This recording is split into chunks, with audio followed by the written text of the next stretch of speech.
welcome to SynthSpacies, and this is my monthly state of the channel video, and this time for April. We look back on March, and I might also touch on a few topics that have happened in the last month, which is something new I've never done on the channel before, so we'll see how that works out. But I'll start with my top 5 videos for the channel for the last month of March, and we're starting off with number 5. And that one, it was Kyo Flying Squadron 2 on the Sega Saturn, and that was my Let's Play on that console. And I love that game. It's just bizarre, but I'm not too sure on the second one. I like the first one, I think, a little more, because I like the shoot 'em up components of that game. Also coming in at number 4 was my unboxing for Sonic the Hedgehog Build-A-Bear, which is this guy over here. Still people are looking at that video quite a bit, so that's been a bit of a surprise on the channel to see that still getting views. Number 3, we've got the Shenmue real life look at Doboita Street in Yokosuka. Again, that's still getting views on a regular basis, so it's good to see that particular video is doing quite well, considering all the effort I went to get to that part of Japan to film it. Number 2 was my Let's Play on Golden Axe on the Mega CD, and that was a lot of fun to play, and I got a few comments on that, not just on YouTube but also on Twitter. That got a lot of replies back, and a lot of people seem to like playing as the dwarf or Gilius Thunderhead. So anyone that's watching this that used to play Golden Axe, just put in a comment down below what was your favorite character. And also, did you play 2 and 3 afterwards, and would you think that a sequel in 2017 would work, or is it just a waste of time? Now the big video for this month, and this has been huge for me anyway, it came in at over 5,200 minutes worth of view time, which is big for this channel. It's still only got 200 odd subscribers, so it's a pretty big milestone. And that was a look back at this console here, which is the Retro Mega Drive Compact. I might just duck off and grab it. There we go. This little guy here, and a bit of dust on there. That got a lot of views, and yeah, it's been a big success for the channel. And I'm glad to see that something has been gaining some viewership on the channel. Now for the next month coming up, I've got some more Mega CD titles. I want to get through the Mega CD titles before I have to pack and retire my Mega CD unit away. It's kind of getting old and it's showing its age a bit. Now in regards to some big articles that happened this month, we had the biggest one, which is the Legend of Zelda coming in on the Wii U and on the Switch. I've had a ball with that game, but I haven't played it anywhere near as much as some of these other people have been on their own channels. Haven't had the time. It's just really hard to get time for me at the moment, with 5 days a week with my job. I wouldn't mind getting some more gaming time in on that. I won't be putting any Nintendo content on my channel, and the reason being is copyright strikes. It's just a fact of life that if you run a YouTube channel, if you display any Nintendo content, they're going to put their grubby hands all over your revenue.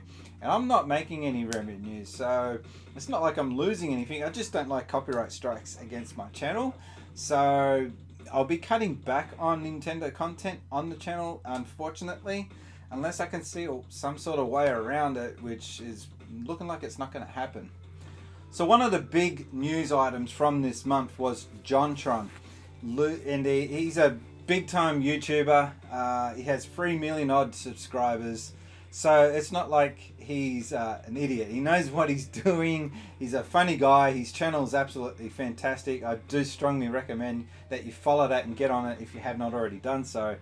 He made some comments on a podcast that got him into trouble, and when I say got him into trouble, I think it hurt him more in the heart than it did financially. He is a big time Banjo-Kazooie fan, and Yooka-Laylee is a game that's coming out shortly, and he was credited on that game, the new one, for some of the voice acting that went on in some of the characters. He's lost that now as a result of these comments that he had made, but more so the way it was reported. And it's sad to see, you know, a guy like him lose out on such an opportunity. He'll have plenty of opportunities, I think, from here on.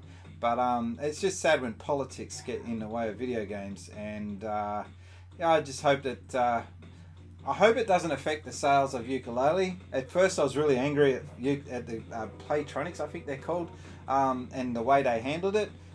In hindsight, I can understand that they want to do a bit of damage control. I just think they went about it a bit wrong. So John Tron's doesn't seem so bitter about it. He posted a pretty good reply back, wishing them all the best of luck with their launch of Yooka-Laylee, and it does look like a really good game. It's just sad when politics get in the way of video games, and hope that that stops from here on, but we all know that that's not going to happen. It's going to rear its ugly head again. The other big news item from this month was the Mass Effect game that came out, and the absolutely shocking animation that was in that game. It's comical at best, and it's really sad because everything else in that game looks like it's on fire. It's on par with being a smash hit release. Just the animations in the cutscenes, they're just out of control. It looks worse than my performance here in front of a camera, I've got to admit.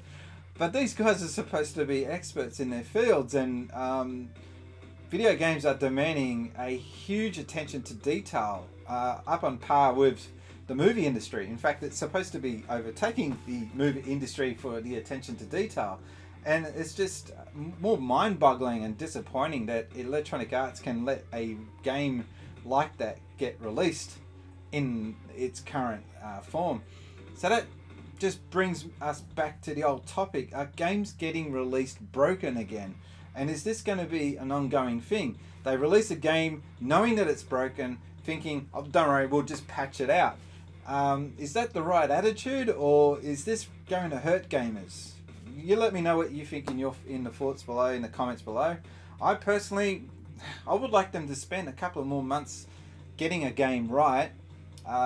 Zelda, it isn't exactly perfect when it launched, but they delayed it to try and get as many bugs out of that game as they could, and for the most part they succeeded. There was some frame rate issues in that game.